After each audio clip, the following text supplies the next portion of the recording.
نحمده ونصلي على رسوله الكريم اما بعد فاعوذ بالله من الشيطان الرجيم بسم الله الرحمن الرحيم رب اشرح لي صدري ويسر لي امري واحلل عقدة من لساني يفقهوا قولي۔ اس سے پہلے کہ ہم کچھ سیکھیں، علم حاصل کریں، ہم علم حاصل کرنے کے کچھ آداب کے بارے میں پڑھیں گے کہ علم کیسے حاصل کیا جائے۔ علم حاصل کرنے کے لیے سب سے پہلی اور اہم بات سچی اور خالص نیت ہے۔ ہم سب اپنی نیتوں کا جائزہ لیں کہ ہم یہ کورس کیوں کرنا چاہتے ہیں۔ کیا واقعی اللہ کی رضا مقصود ہے؟ اپنی نمازوں کی اصلاح مقصود ہے؟ اللہ کا قرب مقصود ہے؟ اللہ کے چہرے کا دیدار چاہتے ہوں یا دنیا کا کوئی اور حقیر فائدہ؟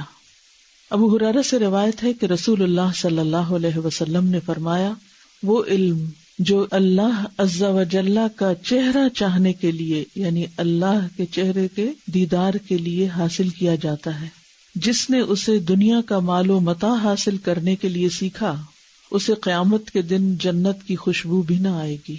تو ہمیں اپنی نیت کیا کرنی ہے؟ اللہ کی رضا۔ تو ہم سب اپنی نیت کا جائزہ لیں کہ میں اس محنت اور اس وقت کے استعمال سے کیا نتیجہ چاہتی ہوں، کیا فائدہ حاصل کرنا چاہتی ہوں۔ کیونکہ نیت ایک ایسی چیز ہے کہ جب تک وہ درست نہ ہو اعمال درست نہیں ہو سکتے۔ انما الاعمال بالنیات۔ دوسری چیز، علم حاصل کرنے کے لیے اللہ سے مانگنا ضروری ہے، دعا کرنا ضروری ہے۔ علم ایسی چیز ہے جو مانگ کر ملتا ہے، جس کے لیے تڑپ ضروری ہے۔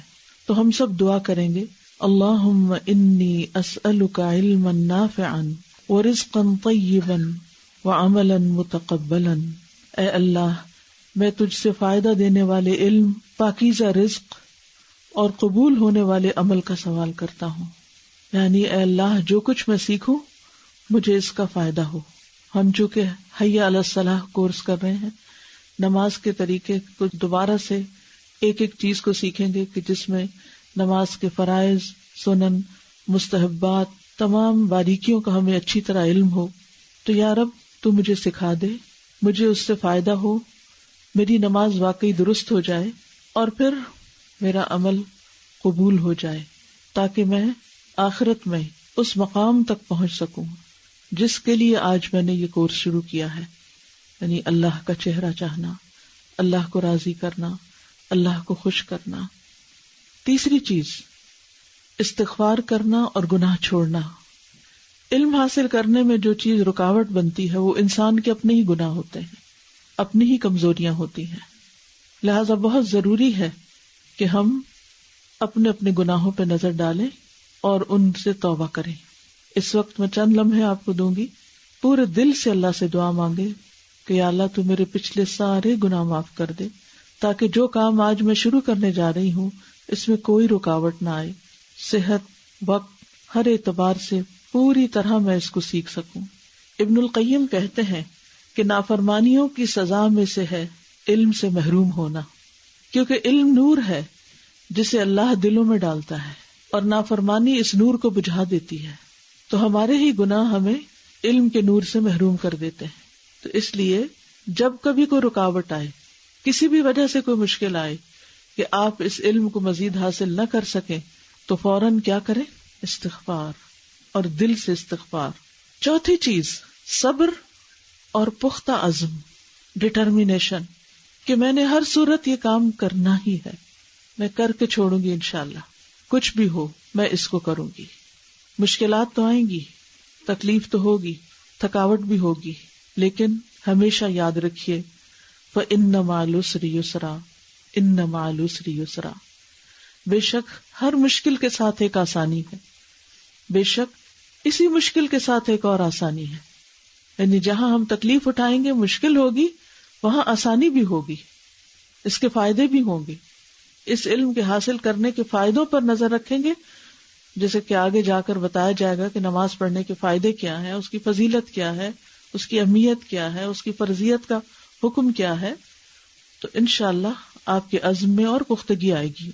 ایک قول ہے، من ثبت نبت، جو ثابت قدم رہے گا وہ گرو کرے گا۔ نبت نباتات سے ہے، جو ثابت قدمی اختیار کرے گا وہ گرو کرے گا۔ مثلاً جو پودا زمین میں لگایا جاتا ہے اگر وہ اپنی جگہ پر قائم رہے، ثابت رہے، تو کیا ہوتا ہے؟ ایک دن بڑا درخت بن جاتا ہے، پھر پھل پھول آتے ہیں، وہ دیکھنے میں خوبصورت لگتا ہے، ہر لمحہ اس سے فائدے پھوٹتے ہیں، اور مومن تو ہوتا ہی ایک بہترین درخت کی طرح ہے۔ لیکن جو ثابت قدمی اختیار نہیں کرے گا وہ گرو نہیں کر سکتا۔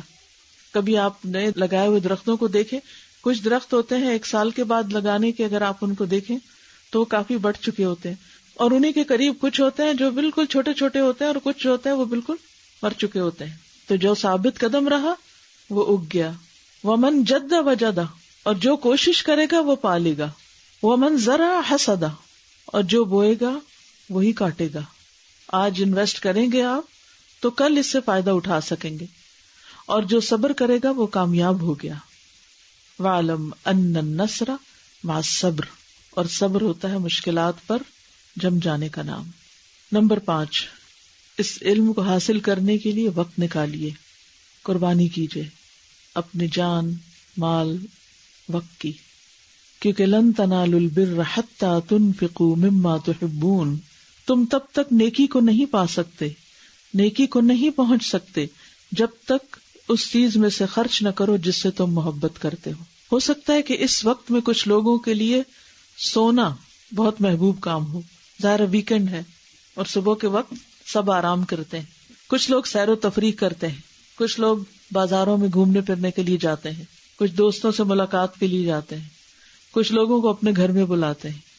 یہ ساری ہمارے نفس کے لیے محبوب چیزیں، خصوصاً ان لوگوں کے لیے جو ہفتے میں 5 دن کام کرتے ہوں تو چھٹا دن ان کے لیے ریلیکسیشن کا دن ہوتا ہے کہ آج اپنی مرضی سے اٹھیں گے، اپنے مرضی کے کام کریں گے۔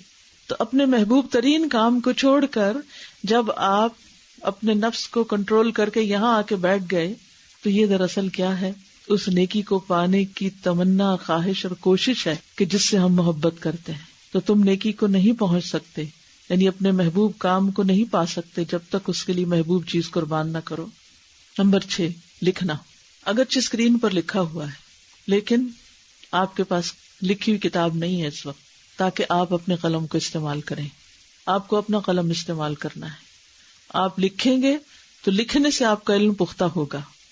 قرآن مجید میں آتا ہے اقرأ بسم ربک الذی خلق، خلق الانسان من علق، اقرأ وربک الاکرم الذی علم بالقلم، علم الانسان ما لم یعلم۔ اپنے رب کے نام سے پڑھ جس نے پیدا کیا، اس نے انسان کو ایک جمے ہوئے خون سے پیدا کیا۔ پڑھ، اور تیرا رب ہی سب سے زیادہ کرم والا ہے، وہ جس نے قلم کے ساتھ سکھایا۔ اس نے انسان کو وہ سکھایا جو وہ نہیں جانتا تھا۔ قرآن مجید جب نازل ہوا تھا تو وہ کتاب کی شکل میں نہیں تھا، لکھا ہوا نہیں آیا تھا، جبریل علیہ السلام نے پڑھ کر سنایا تھا، پھر آپ کے قلب مبارک پر ثبت ہوا، اور پھر آپ نے آگے کاتبین وحی کو پڑھ کے سنایا اور انہوں نے لکھا، اور یوں قرآن مجید سینوں میں محفوظ ہونے کے ساتھ ساتھ کتابوں میں بھی محفوظ ہوا۔ تو جتنے بھی مین پوائنٹس ہیں ان سب کو آپ اپنے پاس اپنی لکھائی میں لکھیں، اپنی نوٹ بک میں لکھیں، اور پھر اس کے بعد اپنے لکھے ہوئے کو ہی دہرائیں۔ نمبر 7، علم حاصل کرنے کے آداب میں ہے کہ علم کے ساتھ روزانہ کا تعلق ہو، یہ نہیں کہ صرف ویکنڈ پہ جب آنے لگے تو وہ ڈائری کہاں جس میں میں نے پچھلے ہفتے نوٹس بنائے تھے، وہ گم ہی گئی، وہ تو بیگ ہی کوئی اور تھا، وہ تو معلوم نہیں کسی بچے نے اٹھا کے کہیں اور ڈال دی۔ تو اس میں آپ دیکھیے کہ روزانہ آپ نے اس کو پڑھنا ہے، ہر ہفتے کا، ہفتے بھر میں روزانہ اس کتاب کو کھولنا ہے، اپنے نوٹس کو روزانہ کھولنا ہے۔ وَإِنَّ أَحَبَّ الْأَعْمَالِ إِلَى اللَّهِ مَا دَامَ وَإِنْ قَلَّ، رسول اللہ صلی اللہ علیہ وسلم نے فرمایا اللہ کے نزدیک پسندیدہ عمل وہ ہے جسے پابندی سے ہمیشہ کیا جائے، خواہ وہ کم ہی ہو، خواہ وہ تھوڑا ہی ہو، لیکن ڈیلی ہو۔ اگر آپ ان باتوں کو، اپنے لکھے ہوئے پوائنٹس کو ہفتے میں 5 دن مزید پڑھ کر آئے تو آپ دیکھیں گے کہ یہ زبانی آپ کو باتیں یاد ہو جائیں گی۔ نمبر 8، دہرائی۔ ابن عمر سے روایت ہے کہ رسول اللہ صلی اللہ علیہ وسلم نے فرمایا صاحب قرآن کی مثال رسی سے بندھے ہوئے اونٹ کے مالک جیسی ہے، اگر وہ اس کی نگرانی رکھے گا تو وہ اسے روک سکے گا، ورنہ وہ رسی توڑا کے بھاگ جائے گا۔ یعنی آپ اس کو ریویو کریں گے تو ہی یہ آپ کے پاس رہے گا، تب یاد رہے گا۔ نمبر 9، قرآن والوں کے ساتھ جڑنا، یا اسی علم والوں کے ساتھ جڑنا، یعنی جو لوگ یہ کورس کر رہے ہیں ان کے ساتھ تعلق رکھنا. اب آپ دیکھ لیجئے کہ آپ کس کو اس کورس میں اپنا بڈی بنائیں گے، کہ جس کو آپ سنائیں گے کہ آپ کو کیا سمجھ میں آیا اور وہ آپ کے ساتھ مذاکرہ کرے گا. تو یہ اس کورس کی ایک ریکوائرمنٹ ہے کہ آپ کا ایک بڈی ہونا چاہیے. بڈی کا معنی سمجھتے ہیں نا؟ آپ کا ایک ساتھی ہونا چاہیے کہ جس کو آپ بتائیں گے آپ نے کیا سیکھا اور وہ آپ کو بتائے گا کہ آپ نے صحیح سیکھا یا نہیں سیکھا، جس کے ساتھ آپ اپنے نوٹس بھی شیئر کریں گے، جس کے ساتھ آپ ٹیسٹ کی تیاری بھی کریں گے، چاہے تو آپ کلاس کے لیول پر اور چاہے تو اپنی کنوینئنس سے، لیکن ہر ایک کو اپنے بڈی کا نام لکھوانا ہوگا. کیونکہ جب تک ہم علم کو انسانوں کے ساتھ شیئر نہیں کرتے، علم کا مذاکرہ نہیں کرتے، علم پختہ نہیں ہوتا. نبی صلی اللہ علیہ وسلم کی مجالس میں جب آپ علم دیتے تھے، اس کے بعد صحابہ کرام ایک دوسرے کو سناتے تھے، ایک دوسرے کے ساتھ مذاکرہ کرتے تھے. مذاکرہ جو ہے وہ علم کی زندگی ہے، اور اس سے آپ کو دوسروں تک بات پہنچانے کا بھی ڈھنگ آتا ہے. اگر آپ اپنے ساتھی کو بتانے میں اور صحیح طور پر بتانے میں کامیاب ہو گئے تو پھر آپ اپنے بچوں کو بھی بتا سکیں گے، اپنے ہسبینڈ کے ساتھ بھی شیئر کر سکیں گے، اپنے کولیگز کے ساتھ. زندگی میں کسی وقت کسی بھی موقع پر آپ اس علم کو دوسروں کے ساتھ شیئر کر سکتے ہیں، اور جتنوں کے ساتھ آپ شیئر کریں گے اور وہ اس پر عمل کریں گے وہ سب آپ کے لیے صدقہ جاریہ ہوں گے، کیونکہ اس سے بہترین انویسٹمنٹ کوئی نہیں ہو سکتی. ایک بات اگر آپ 30 لوگوں کے ساتھ شیئر کرتے ہیں اور وہ 30 لوگوں کو فائدہ دیتی ہے تو وہ عمل آپ کا 30 سے ملٹی پلائی ہو جاتا ہے، یعنی آپ کو اپنے عمل کا بھی ثواب اور 30 اور کے عمل کا بھی اجر و ثواب. تو بول کے شیئر کیجئے یا لکھ کر کیجئے، یہ آپ پر ڈپینڈ کرتا ہے.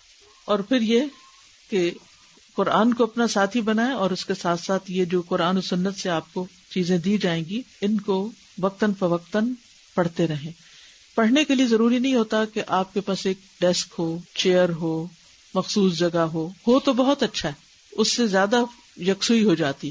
لیکن اگر نہیں تو آپ نبی صلی اللہ علیہ وسلم کی مثال دیکھیے. صحیح بخاری میں آتا ہے، عبداللہ بن مغفل کہتے ہیں میں نے فتح مکہ کے دن رسول اللہ صلی اللہ علیہ وسلم کو اپنے اونٹ پر سوار خوش الحانی سے سورۃ الفتح پڑھتے ہوئے دیکھا. معاویہ بن قرہ کہتے ہیں کہ اگر مجھے اپنے ارد گرد لوگوں کے جمع ہونے کا اندیشہ نہ ہوتا تو میں بھی اسی طرح خوش الحانی کے ساتھ پڑھ کر سناتا جیسے عبداللہ بن مغفل نے سنایا، اور پھر انہوں نے آگے یعنی نبی صلی اللہ علیہ وسلم سے جیسے سنا اور آپ پڑھ رہے تھے. تو یہ ہے کہ آپ گاڑی میں بھی پڑھ سکتے ہیں، آپ اپنے کچن میں بھی پڑھ سکتے ہیں، آپ اپنے ڈرائنگ روم میں بھی پڑھ سکتے ہیں، آپ اپنے ایون بیڈ پہ لیٹ کے بھی پڑھ سکتے ہیں. جہاں بھی موقع ملے علم کو دہراتے رہیں.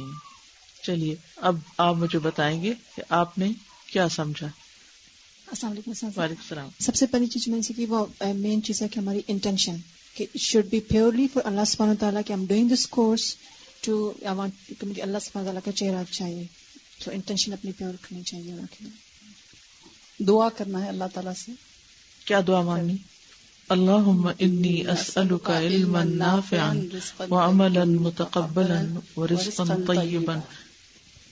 کاموں میں سے اپنا ٹائم ڈیٹرمن کرے کہ یہ ٹائم پر مجھے یاد کرنا ہے. گڈ. استغفار کی وضاحت یہ ہے کہ انہوں نے کہا کہ استغفار ضرور کرنا ہے اور گناہ چھوڑنا ہے، کیونکہ نماز میں وہی چیزیں بار بار یاد آتی ہیں جن میں وقت گزرتا ہے دن بھر. یہ استغفار کے سلسلے میں یہ بات یاد رہے کہ علم کے راستے میں گناہ رکاوٹ ہے، وال ہے. استغفار سے وہ وال گر جاتی ہے تو آپ آگے چلتے ہیں، آگے بڑھتے ہیں، ورنہ آپ کا سفر راستے میں کہیں رک جائے گا. جی، اور جو بھی ہم سیکھیں گے اس کو انشاءاللہ لکھیں گے اور پھر اس کو دہرائیں گے تاکہ وہ ہمارے عمل میں آئے. ٹھیک ہے. اس علم کے لیے ضروری ہے کہ ایسی صحبت اور ایسا ساتھ پکڑا جائے ورنہ نفس بھی رکاوٹ بنے گا اور لوگ بھی رکاوٹ بنے گا. ٹھیک ہے. اللہ کی علم حاصل کرنے کے لیے مال و متاع خرچ کرنا، محبوب چیز خرچ کرنا، مال، وقت، نیند کی قربانی، دوستوں کی محبت اور بچوں کی محبت اور گھر والوں کی محبت اور پارٹیز، ان سب چیزوں کی قربانی ضروری ہے. جب موسیٰ علیہ السلام کو پیغامات آئے تو ان کو پرابلم کیا تھا کہ وہ اس کو کیسے کنونس کریں، تو اللہ سے دعا کی موسیٰ علیہ السلام نے، اے اللہ میرے لیے میرا بھائی ہارون مقرر کر دے تاکہ میرا میسج لوگ سمجھیں. وجعل لی وزیرا من اہلی ہارون اخی، بڑی بنانا ہے. علم سے روزانہ کا تعلق رکھنا، روز اپنے نوٹس کو کھولنا اور اس کو پڑھنا، دہرائی کرنا. شاباش. دوہرائی. قرآن کا اپنا ساتھی بنانا. جی یعنی اس علم کو ساتھ ساتھ رکھنا. چلنا. جی ہاں, یہ نہیں کہ ہفتے میں ایک دن کتاب کھولنا. قلم سے اس کو محفوظ کرنا. جو آپ نے سیکھا ہے پڑھا ہے اس کو دوسروں کے ساتھ شیئر کرنا تاکہ وہ اور پختہ ہو جائے.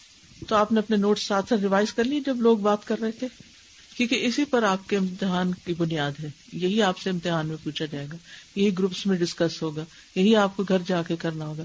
تکرار کا فائدہ کیا ہوتا ہے؟ یاد رہے. جی باقی پوائنٹس تو ایک حد تک کافی تھے, لیکن سب سے اہم ترین چیز علم حاصل کرنے کے لیے کیا ہے؟ نیت. یہ نیت کیا چیز ہے؟ النیت لغتاً القصد.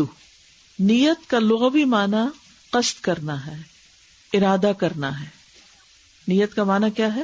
ارادہ کرنا. نیت ہوتی کیا ہے؟ انسان کے اندر ایک خیال آتا ہے. نیت کیا ہے؟ انسان کے اندر ایک خیال آتا ہے اور پھر وہ اس کی عقل, اس کے دل, اس کی روح میں سما جاتا ہے. ٹھیک ہے, اس کے دل و دماغ, اس کی روح میں سما جاتا ہے. یعنی اگر آپ سوچیں کہ نیت ہوتی کیا ہے, ہم نے کہا ارادہ کرنا. ارادہ کہاں سے آتا ہے؟ اس کی ابتدا کہاں سے ہوتی ہے؟ ایک خیال سے ہوتی ہے. ٹھیک ہے, ایک خیال سے ہوتی ہے اور وہ خیال انسان کے دل و دماغ اور روح کے اندر سما جاتا ہے اور وہ پھر ارادے کی شکل اختیار کر لیتا ہے. اگر یہ ارادہ اچھا ہو تو عمل اچھا ہوتا ہے, اور اگر ارادہ اچھا نہ ہو تو عمل بھی اچھا نہیں ہوتا. آپ کو وہی ملتا ہے جس کا آپ ارادہ کرتے ہیں. اور نیت جو ہوتی ہے وہ دل کے اندر چھپی ہوئی چیز ہوتی ہے. نیت بیسیکلی نوا سے ہے. نوا کہتے ہیں گٹلی کو. ان اللہ فالق الحب والنوا. گٹلی کہاں ہوتی ہے؟ گٹلی کہاں دباتے ہیں؟ زمین میں چھپی ہوئی ہوتی ہے, لیکن اس سے کیا نکلتا ہے؟ پودا. جس طرح کی گٹلی ہوتی ہے, جس قسم کا بیج ہوتا ہے, اسی قسم کا پودا اگتا ہے. جیسی آپ کی نیت ہوگی ویسا ہی پھل آئے گا. اور پھر نیت جو ہے وہ کبھی کسی حاسد حاقد کے بگاڑ سے بگڑتی نہیں کہ کوئی آپ سے جیلس ہوتا ہے تو آپ اپنی نیت بدل لیتے ہیں, کوئی آپ پہ تنقید کرتا ہے تو آپ اپنی نیت بدل لیتے ہیں. نہیں, اچھی نیت جو ہوتی پختہ ہوتی. اور یاد رکھیے جو زمین میں گڑا رہتا ہے وہ اگ جاتا ہے. جو نیت سچی ہوتی ہے, اچھی ہوتی ہے, پکی ہوتی ہے, اپنی جگہ پر دل کے اندر جمی ہوئی ہوتی ہے, وہ انسان کے عمل میں ڈھل جاتی ہے. اور اگر نیت کے اندر بگاڑ, گٹلی خراب ہو تو پھر کیا ہوگا؟ اس سے صحیح پودا نہیں اگ سکتا. اور پھر آپ دیکھیے